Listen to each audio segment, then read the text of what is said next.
PTI का long मार्च, Sindh police भी हरकत में आ गई। पुलिस ने रुकने कौमी असम्बली सैफुर रहमान को हिरासत में ले लिया है। पीटीआई कराची के सदर और रुकने सिंध असम्बली बिलाल गफार के घर भी पुलिस की जानिब से छापा मारा गया है। बिलाल गफार घर पर मौजूद नहीं थे। पुलिस खाली हाथ वापस लौट गई है।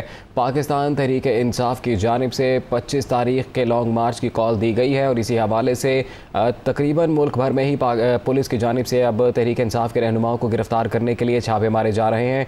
और अब सिंध पुलिस भी हरकत में आ गई है और पुलिस ने रुकने कौमी असम्बली सैफुर रहमान को हिरासत में ले लिया है। पीटीआई कराची के सदर और रुकने सिंध असम्बली बिलाल गफार के घर भी पुलिस की जानिब से छापा मारा गया।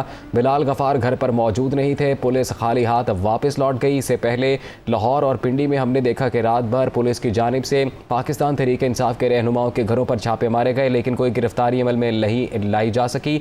लेकिन अब सिंध से ये खबर आ रही है कि सिंध में पुलिस हरकत में आई है और पुलिस ने रुकने कौमी असम्बली सैफुर रहमान को हिरासत में ले लिया है। इसी से मुतालिक मजीद बात करेंगे।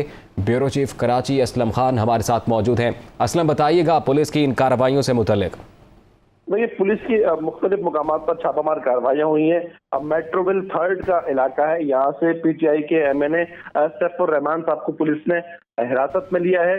पीटीआई सिंध के सदर अली जैदी और पीटीआई कराची के सदर बिलाल गफार साहब की जानिब से बयान जारी किया गया, जिसमें कहा गया है कि पुलिस ने छापे मारे हैं पीटीआई के मुख्तलिफ रहनुमाओं के घरों पर। बिलाल गफार के घर पर छापा मारा, सलाम ताज के घर पर छापा मारा, इसके साथ साथ दीगर रहनुमाओं और कारकुनों के घरों पर भी छापे मारे हैं।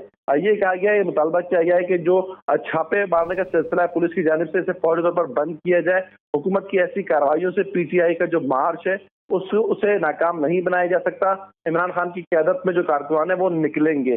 सैफुर रहमान साहब को अभी तक गिरफ्तार किया गया है और दीगर किसी अहम रहनुमा की अब तक गिरफ्तारी अमल में नहीं आ सकी है।